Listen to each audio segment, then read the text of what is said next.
Hello everybody and welcome to my business report on Vancouver retail. I was lucky enough in September of 2013 to go to Vancouver for the International Retail Design Conference, the IRDC. And through this conference I was able to explore Vancouver retail with many experts. Let's look at where Vancouver is. Vancouver is actually in British Columbia, Canada. And it is located pretty much over Washington State and Northern California.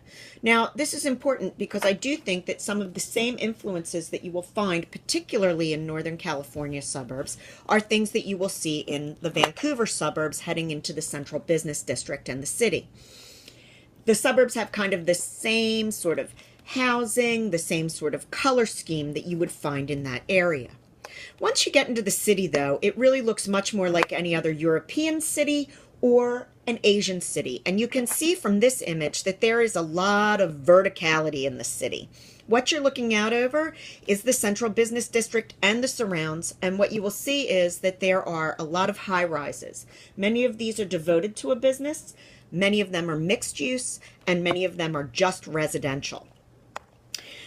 I was most impressed to see this Lulu model called Lululemon Lab.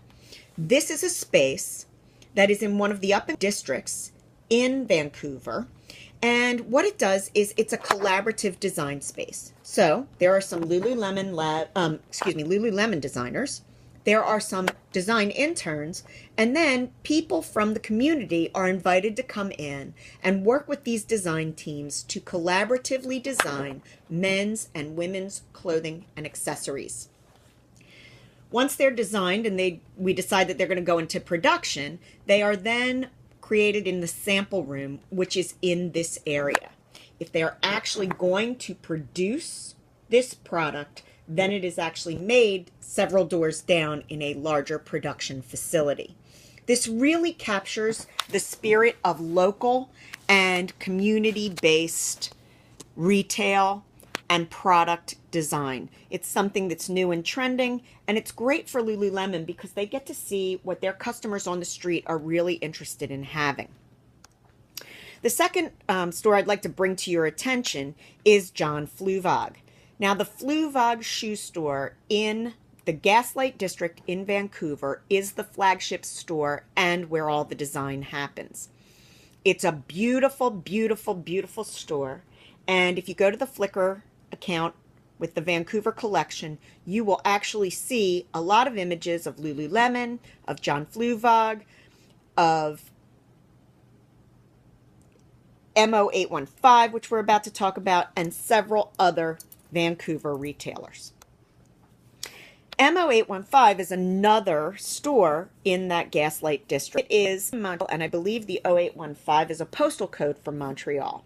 This shop specializes in garments and accessories that are made specifically for Canadian weather. The Gaslight District is a beautiful district, and it's home to some very highly curated point of view boutiques as well as maker sellers, and it has a tremendous amount of beautiful, fun restaurants. It reminds me a lot of Old City in Philadelphia. Robson Street is the big street, and I don't have photos of it because it's like almost any other main street. It has many, many international brands. It is, however, home to the Victoria's Secret flagship store, and again in the Flickr collection you will see beautiful images of the interior of that store. Some other retailers to know about: Holt Renfrew, which would be similar to Neiman Marcus, and Hudson Bay, which would be similar to Macy's. And oh, by the way, the Bay, which owns Hudson Bay, also owns Lord & Taylor.